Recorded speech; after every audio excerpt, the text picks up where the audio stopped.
Hello and welcome. My name is Amy Weber. I am a child therapist, parent coach, and co founder of Speak, Learn, and Play in Brooklyn. This month, we are talking all about balance. And today, I want to talk about balancing structure and flexibility, predictability with room to breathe.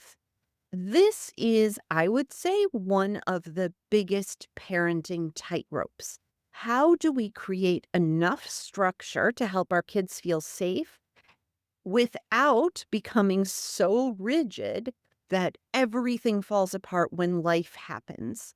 Because if you've ever thought they need routine, but also what happens when the routine doesn't happen, you are absolutely asking the right question. Here is the core idea that I want you to hold on to. Structure provides safety, flexibility builds adaptability. And the goal isn't to choose one over the other, it's to build a routine that can bend without breaking.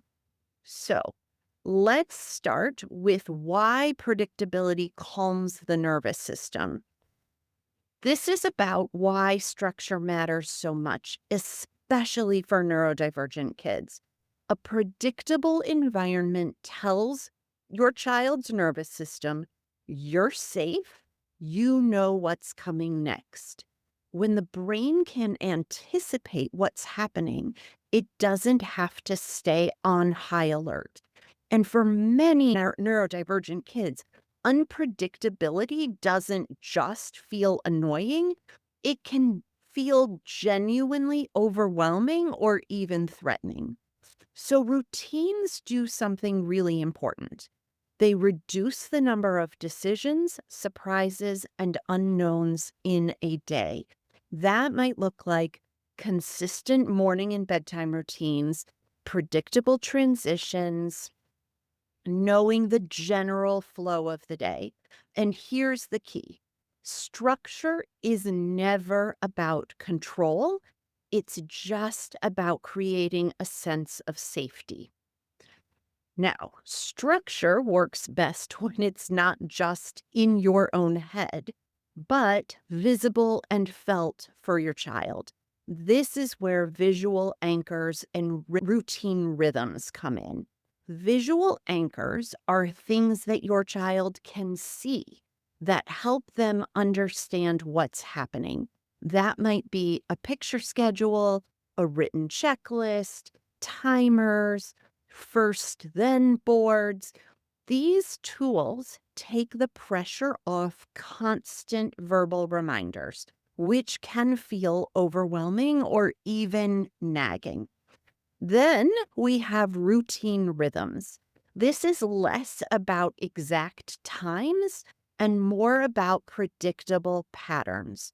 For example, wake up, breakfast, get dressed, out the door, or school, snack, downtime, homework, and it's the order that matters much more than the actual clock. And here's where we start building flexibility inside the structure. You can say, after snack, we'll have some kind of downtime. You get to choose what that looks like.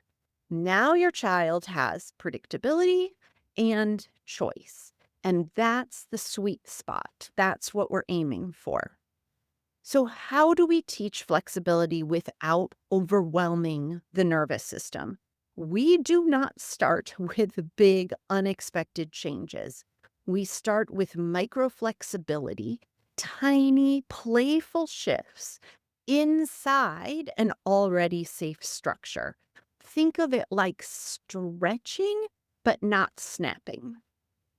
This might look like taking a different route home and naming it ahead of time, or switching the order of two very low stakes activities, or adding a surprise choice into the routine, or letting your child be the one to change something small. And we want to try to frame it playfully. Let's try something a little different today. Or I wonder what would happen if we switched these two. Or this is a flexible moment. We are teaching the brain change can happen and I can handle it. The goal is never to eliminate discomfort. The goal is to build tolerance for change in manageable doses. Because flexibility is a skill, and like any skill, it grows with practice. Now, even with the best routines, life will interrupt. Plans are going to change, things are going to go sideways, meltdowns might happen. And here is the most important part: the repair matters much more than the disruption. When something unexpected happens, we can support our kids by, first of all, naming it.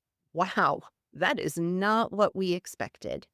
Validating it, that can feel really hard. Reorienting, here's what's happening now. Reconnecting, I'm here with you. This helps the nervous system come back to safety. And over time, kids learn, even when things change, I can find my way back. That's resilience. So, as we wrap up, here is what I want you to take with you. You don't need a perfect routine. You need a supportive rhythm, one that holds your child steady, but has enough give to move with real life. Structure says you're safe. Flexibility says you can adapt. And together, they teach your child, I can handle what comes next, even if it's not what I expected. So this week, you might ask yourself, where can I add a little more predictability? And where can I gently practice a little flexibility? And that's the balance. You don't have to get it perfect. We are just building it one small moment at a time. Thank you so much for joining me today, and I'll see you soon.